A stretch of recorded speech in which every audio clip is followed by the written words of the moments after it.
현재 세계는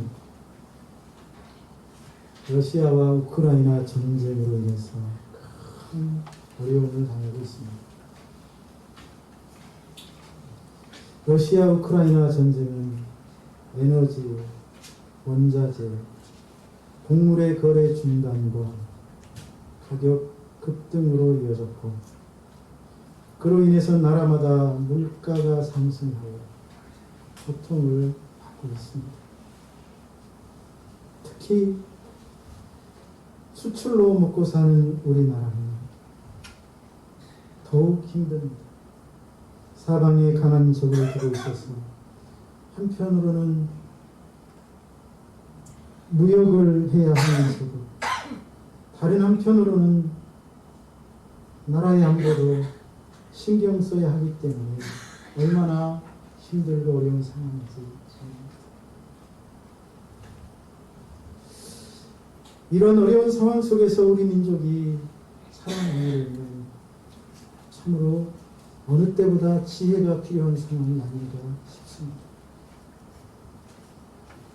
지혜롭게 이 어려운 난국을 헤쳐나갈 수 있는 그런 지도자가 필요한 것이죠.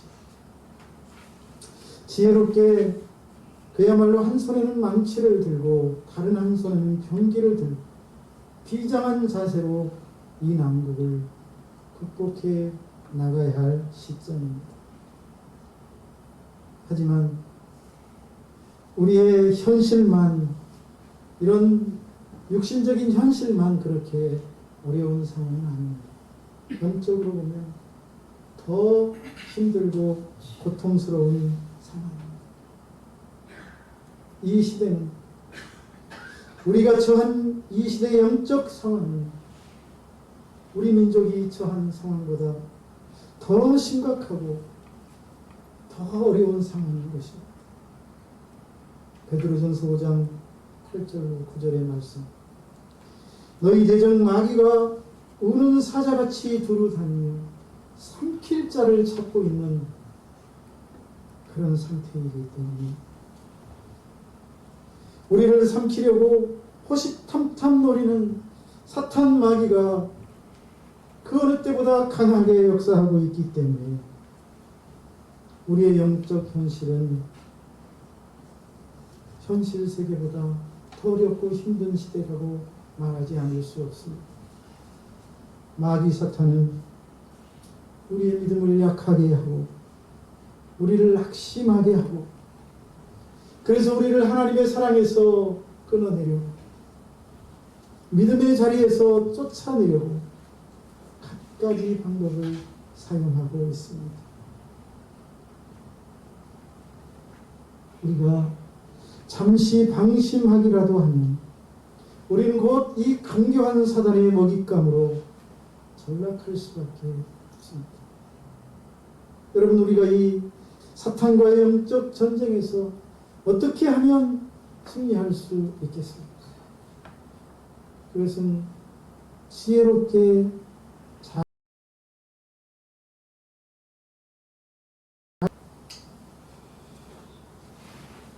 오늘 말씀이 바로 그와 관련하여 교훈을 주고 있는 말씀입니다. 오늘 말씀은 원수들이 호시탐탐 노리고 있는 상황 속에서 하나님의 백성들이 어떻게 그 원수들의 유혹과 공격을 극복하고 승리할 수 있었는가를 다루고 있는 말씀이기 때문입니다.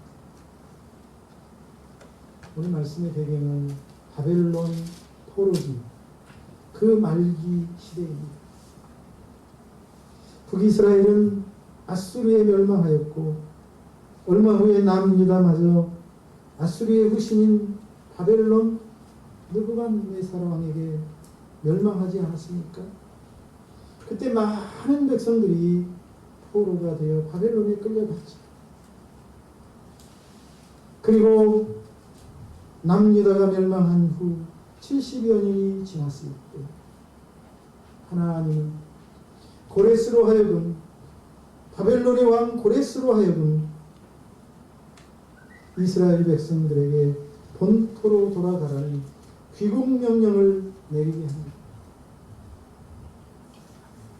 이스라엘이 멸망할 때 70년 전 예레미야 선지자를 통해서 바벨론 포로기가 70년이 차야 끝나리라고 하신 그 약속을 이루시기 위하여 하나님이 특별히 역사하신 것입니다. 고레스로 하여금 이스라엘 백성들을 본토로 돌려보내도록 하나님이 큰 역사를 행하셨습니다. 그리고 그 고레스의 해방령을 기록하고 있는 것이 바로 역대하 36장 23절, 아주 유명한 말씀입니다. 바사왕 고레스가 이같이 말하노니 하늘의 신 여호와께서 세상 만국을 내게 주시고, 지금 고레스에게 하나님이 바벨론을 무너뜨리고 바사라는 나라를 세우게 하셔서 바벨론이 차지하고 있던 모든 권세를 주셨다는 뜻입니다. 세상 만국을 내게 주셨다. 나에게 명령하여 유다 예루살렘의 성전을 건축하라 하셨느니라. 너희 중에 그의 백성 된 자는 다 올라갔지. 하나님이 얼마나 크게 역사하셨으면 이방 왕인 바사왕 고레스가 이스라엘 백성들로 하여금 본토로 돌아가서 우리가 무너뜨린 여호와의 성전을 재건하라고 명령을 내렸겠습니다. 이 고레스의 해방 명령에 따라 이스라엘 백성들이 세 차례에 걸쳐서 본토로 돌아가게 됩니다. 그리고 귀환한 이스라엘 백성들은 맨 먼저 무너진 하나님의 성전을 바라보며 눈물을 흘리다가 하나님의 성전을 건축하기 시작합니다.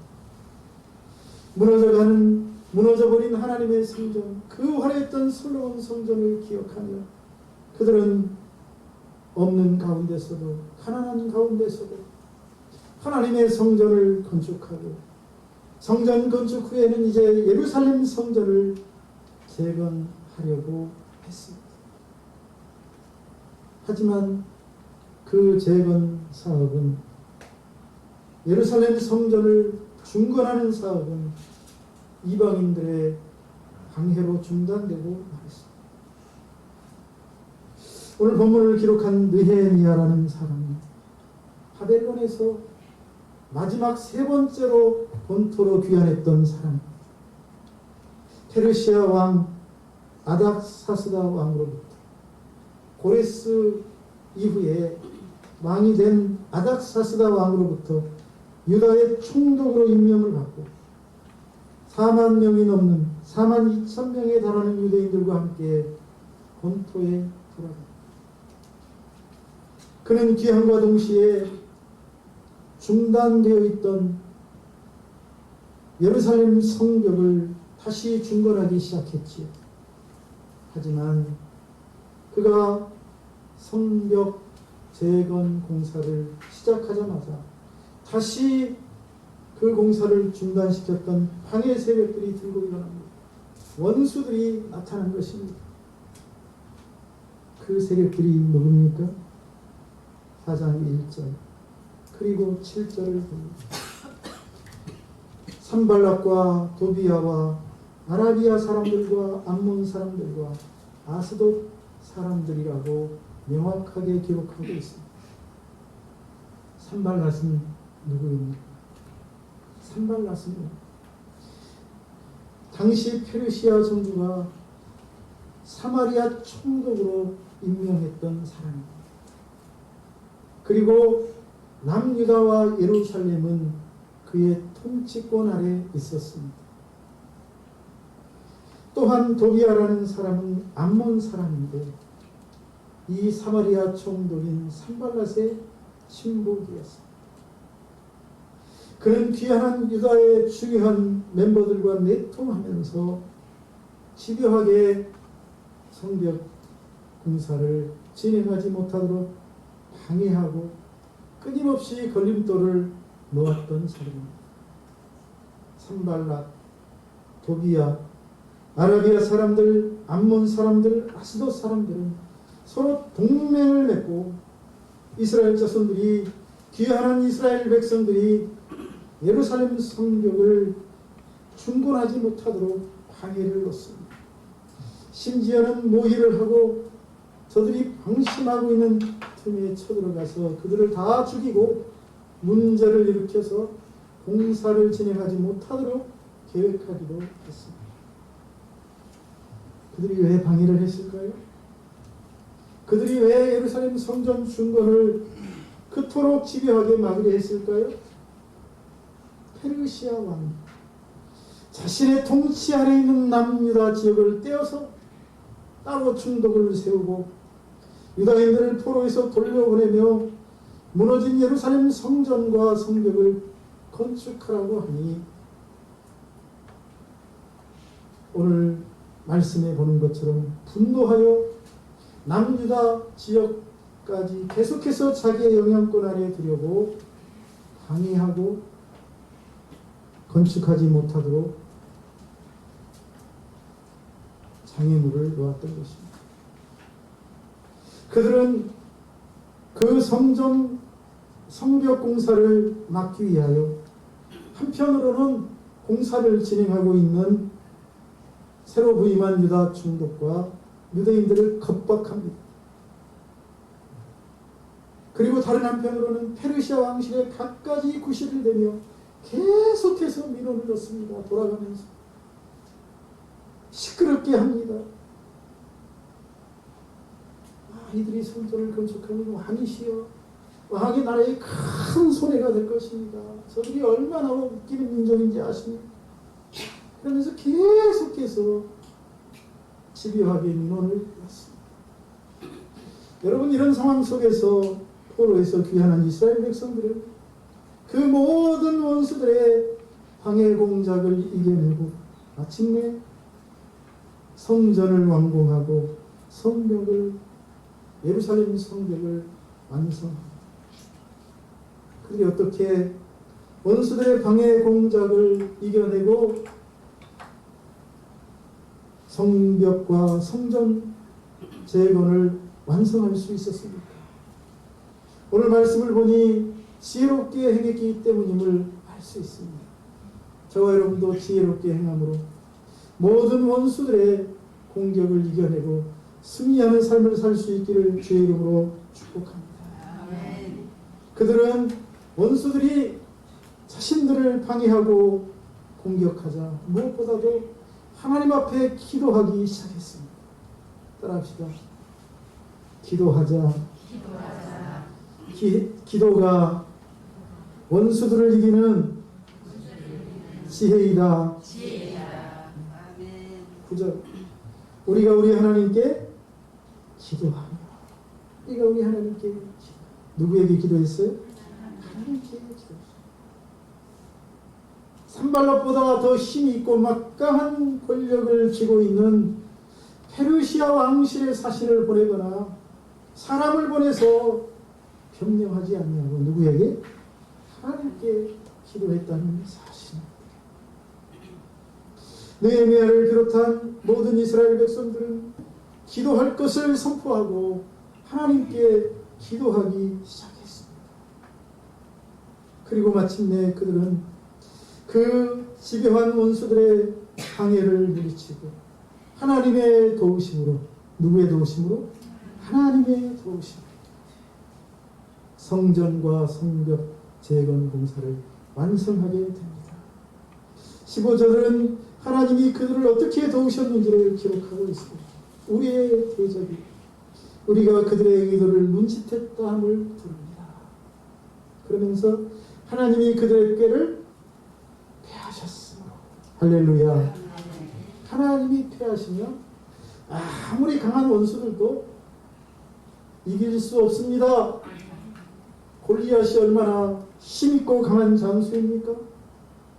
다윗이 어떻게 그를 이길 수 있단 말입니까?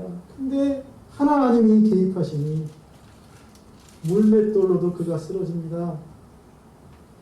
새카맣게 해변가에 모래처럼 많이 이스라엘을 치겠다고 몰려온 미디안 군사들 기도원이 어떻게 300명을 데리고 그것도 항아리와 횃불과 나팔을 들고 그들을 무찌를 수 있습니까? 누가 개입했기 때문에? 하나님이 그들을 위하여 싸우시고 역사하셨기 때문에 이길 수 있는 것입니다. 그 강한 여리고성이 여러분 무엇으로 무너졌습니까? 하나님의 능력 앞에 스스로 무너진 줄로 믿습니다. 기도해야 할 이유가 여기에 있습니다. 하나님이 역사하시면 아무리 강한 적도 아무것도 할 수 없기 때문입니다. 아무리 강하고 최신 무기로 무장하고 있는 적도 하나님 앞에서는 아무것도 아니기 때문입니다. 그러니 저와 여러분이 지혜롭게 원수들의 공격이 일어날 때 기도하는 성도들이 될 수 있기를 주의 이름으로 축원합니다. 하나님께 기도함으로 그 모든 어려움을 극복하고 이겨내는 지혜로운 성도들이 되기를 주의 이름으로 축원합니다. 기도는 모든 원수들을 막아내는 방패요, 모든 원수들의 계략을 파괴시키는 강력한 무기라는 사실을 잊지 마십시오. 기도는 원수들의 방해 공작을 물리칠 지상 최고의 무기입니다. 이 무기를 잘 사용하셔서 저와 여러분도 승리할 수 있기를 축복합니다. 하나님 주신 이 무기를 사용하지 않으면 여러분 고통을 당하게 됩니다. 원수들의 공격은 점점 지배해지고 거세져서 원수들의 공격 앞에 조롱을 당하고 수치를 당하게 됩니다. 그래서 우리는 점점 나약해지고 낙심하고 좌절하고 절망하는 상황에 몰리게 됩니다. 하지만 기도하면 그렇지 않습니다. 기도하면 고통이 물러갑니다. 그들의 조롱과 수치가 변하여 자랑이 되고 축복이 되는 줄로 믿습니다. 오히려 기도하면 힘을 주시고 능력을 주셔서 승리하게 하실 줄로 믿습니다. 지역 복음화도, 민족 복음화도, 세계 선교도 기도 없이는 불가능합니다. 영적 전쟁에서 사탄 마귀와 싸워 승리하는 길은 기도밖에 없는 줄로 믿습니다. 하나님의 아들 예수께서도 사단의 모든 방해 공작을 물리치고 하나님이 주신 사명을 완수하고자 기도하셨다는 사실을 잊지 마십시오. 그분은 기도로 사역을 시작하시고 하나님께 기도하심으로 사역을 마치셨습니다. 예수님이 하나님이 주신 사명을 완수하는 가장 확실한 방법은 기도였다는 사실입니다. 저와 여러분도 하나님이 주시는 이 강력한 무기 기도를 통해 언제나 사단을 물리치고 승리할 수 있기를 축복합니다.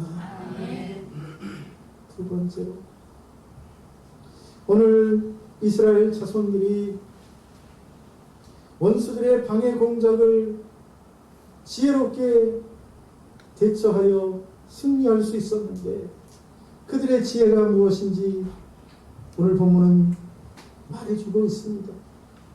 오늘 말씀해 보니 산발랏을 비롯한 이스라엘 백성, 이방인들이 심리전을 펴고 있습니다. 그럴 때 이스라엘 사람들은 하나님을 믿고 신뢰하며 서로 격려함으로 그 모든 심리전을 극복하고 승리한 줄로 믿습니다. 여러분, 이스라엘 백성들이 성전을 중건하지 못하게 하려고 얼마나 집요하게 심리전을 폈는지 본문을 통해 느낄 수 있습니다. 그리고 일부 백성들이 그 이방인들의 엉뚱한 말을 듣고 심리전에 놀아나기도 했습니다. 10절로 12절. 유다 사람들은 이르기를 흙무더기가 아직도 많거늘 짐을 나르는 자의 힘이 다 빠졌으니 우리가 성을 건축하지 못하리. 벌써 심리전에 휘둘리고 있는 것입니다. 한편으로는 이렇게 이스라엘 자손들을 심리적으로 흔들어 놓고 다른 한편으로 이제 겁박해 들어옵니다. 우리의 원수들은 이르기를 그들이 알지 못하고 보지 못하는 사이에 우리가 그들 가운데 달려들어가서 살익화의 역사를 그치게 하리라. 소문을 막 집어넣습니다. 너희들이 방심한 틈에 우리가 쳐들어가서 죽이겠다. 그리고 그 얘기를 들은 유다 사람들이 와서 말합니다. 그 원수들의 근처에 거주하는 유다 사람들도 그 각처에서 와서 10번이나 우리에게 말하기를, 몇 번? 10번도 넘게 우리에게 와서 말하기를 너희가 우리에게 와야 하리라. 그거 중단하고 살려면 이쪽으로 오라는 것입니다. 여러분, 원수들의 심리전에 말려든 백성들은 낙담하고 두려움과 불안에 휩싸여 있습니다. 산발락과 도비아의 심리전이 성공한 듯 보입니다. 그렇습니다. 심리전은요, 전쟁의 승패를 좌우할 만큼 중요합니다. 그래서 어느 나라든 전쟁을 시작하기 전에 심리전부터 펴니다. 그러므로 우리는 사단의 심리전에 말려들지 않도록 조심해야 하겠습니다. 그런데 느헤미야와 유다 백성들은 이 강경한 심리전을 극복하고 승리하게 됩니다. 그들이 어떻게 심리전을 이겼습니까? 아까 말씀드린 것처럼 두 가지입니다. 하나는 하나님을 믿는 것입니다. 살아계신 하나님을 믿는 것입니다. 나를 위해 일하시고 나를 지키시고 보호하시고 나와 함께 하시는 살아 역사하시는 하나님을 신뢰하는 것. 아무리 적이 심리전을 펴고 아무리 협박해도 그들보다 더 강하신 하나님이 나를 붙들고 있다는 사실을 믿을 때 우리는 흔들리지 않습니다. 다른 하나는 서로 격려하는 것입니다. 믿음이 약한 이스라엘 사람들이 심리전에 휘둘릴 때 서로 격려하며 함께 이겨내는 것입니다. 격려는 그래서 힘이 있습니다. 용기를 불어넣고 힘을 불어넣기 때문입니다. 느헤미야는 백성들이 원수들이 펴는 심리전에 말려들지 않도록 하기 위하여 이 두 가지를 지혜롭게 적절하게 사용했습니다. 하나님을 기억하라고 그는 말합니다. 그리고 백성들을 격려하고 독려했다고 14절은 기록하고 있습니다. 너희는 그들을 두려워하지 말고 저 산발락과 도비아와 그 추종자들을 두려워하지 말고 지극히 크시고 두려우신 주를 기억하고 할렐루야. 그들보다 더 크시고 그들보다 더 두려우신 주를 기억하라는 것입니다. 그리고 너희 형제와 자녀와 아내와 집을 위하여 싸우라고 그들을 격려하고 있습니다. 20절에도 우리 하나님이 우리를 위하여 싸우시리라며 그들을 격려하고 힘을 불어넣는 모습을 볼 수 있습니다. 그렇습니다. 우리가 사탄과의 영적 전쟁에서 심리전에 말려들지 않고 승리할 수 있는 비결은 살아계신 하나님을 분명하게 믿는 것입니다. 따라합시다. 하나님은 살아계신다. 다시 합니다. 하나님은 나와 함께 하신다. 한 번 더 합니다. 하나님은 나의 하나님이시다. 하나님을 믿는 것. 그것이 사단의 심리전에 휘둘리지 않는 비결인 줄로 믿습니다. 우리 성도님들이 오늘 포로에서 돌아와 원수들의 집요한 공격에 맞서서 지혜롭게 행함으로 그들의 모든 공격을 이겨내고 승리한 이스라엘 자손들을 본받아 기도하며 하나님을 신뢰하며 서로 격려함으로 모든 사단의 공격을 물리치고 마침내 승리하여 하나님께 영광을 돌리는 저와 여러분들이 될 수 있기를 주의 이름으로 축복합니다. 아멘. 우리는 참으로 믿음으로 살아가기 어려운 시대를 살아가고 있습니다. 하나님을 불신하는 지식과 문화 그리고 시스템이 지배하고 있는 세상입니다. 사단이 그렇게 만들어가고 있습니다. 학교에서는 아무 근거 없는 도저히 일어날 수 없는 헛된 진화론으로 학생들을 가르치고 사실인정 훈련시키고 있습니다. 우주과학 기술은 마치 지구 밖에 또 다른 세상이 있는 것처럼 호도하면서 하나님이 창조하신 우리가 사는 이 세상을 우주 어느 곳에 또 있는 것처럼 미화하고 있습니다. 언론 방송에서는 계속해서 음란하고 물질주의적이고 미신적이고 무술적인 것들을 방송하며 하나님을 섬기는 사람들의 가치관을 흔들어 놓고 믿음을 약하게 만들고 저들이 온전한 믿음으로 하나님 앞에 서지 못하도록 끊임없이 유혹하고 있습니다. 이런 시대 우리가 어떻게 우리의 믿음을 지키며 우리의 신앙을 지켜나갈 수 있겠습니까? 눈만 뜨면 들리고 텔레비만 켜면 보이는데 그것은 지혜롭게 행하는 것입니다. 저 포로에서 돌아온 이스라엘 자손들처럼 아니 그들보다 더 지혜롭게 행하지 않으면 우리는 이런 간교한 사단이 구축해놓은 틀 속에서 저들을 물리치고 이겨나갈 수가 없습니다. 원하기는 저와 여러분이 지혜로운 자가 되어 기도함으로 하나님을 신뢰함으로 그리고 서로 격려하고 믿음을 북돋움으로 이 모든 사단의 계략과 공격을 물리치고 승리할 수 있기를 주님의 이름으로 축복합니다. 기도하겠습니다. 살아계신 하나님, 오늘도 저희들이 악하고 정말 음란한 세상 속에서 살아가면서 저희들의 믿음이 약하여지기 쉽고 흔들리기 쉬운 이 세상 가운데서 그 모든 사단의 공격을 이겨내고 승리할 수 있는 지혜로운 길이 무엇인지를 깨닫게 해주시니 감사합니다.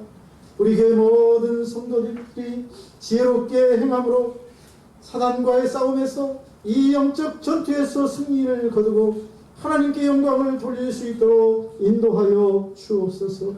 예수님의 이름으로 축복하며 기도하옵나이다.